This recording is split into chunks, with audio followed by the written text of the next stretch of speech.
अस्सलाम वालेकुम रहमतुल्लाहि व बरकातुहू। आज फुलबेरी का जो नुस्खा हम लेके आए हैं, तो ये नुस्खा जो है हमने काफ़ी बंदों को दिया है और अल्लाह करीम उनको शफा अता फरमाई है।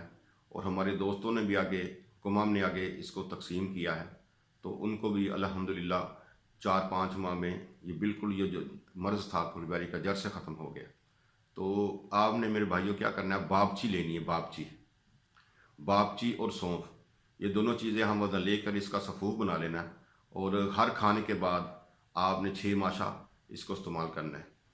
तो कोशिश आप ये करें कि ये जो चीज़ है, जो नुस्खा आपको बताया है, आगे भी शेयर किया करें ताकि आपको भी सवाब हासिल हो। और सवाब की नीयत से ही आपने करना है, सदका जारिया समझ के ही आपने करना है। तो दो चीज़ें हैं, बागची और सौंफ। सौंफ को आपने अच्छी तरह साफ़ वगैरह कर लेना है, यानी कि उसके जो सौंफ के तीले वगैरह जो होते हैं, ठीक है, वो आपने बिल्कुल साफ़ शफाफ करके और बागची लेके दोनों चीज़ों को हम वज़न करके उसका सफ़ूफ बना लेना, बारीक पाउडर कर लें।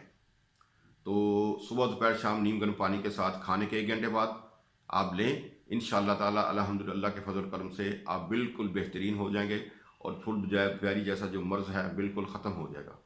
तो वो हजरात, वो बच्चे, जो बच्चियाँ जिनको ये मसला है फुलबेरी का, वो इस्तेमाल करें और हमें अपने दुआ में याद रखें। अल्लाह करीम आपको सेहत तंदुरुस्ती अता फरमाएगा। अल्लाह हाफ़िज़।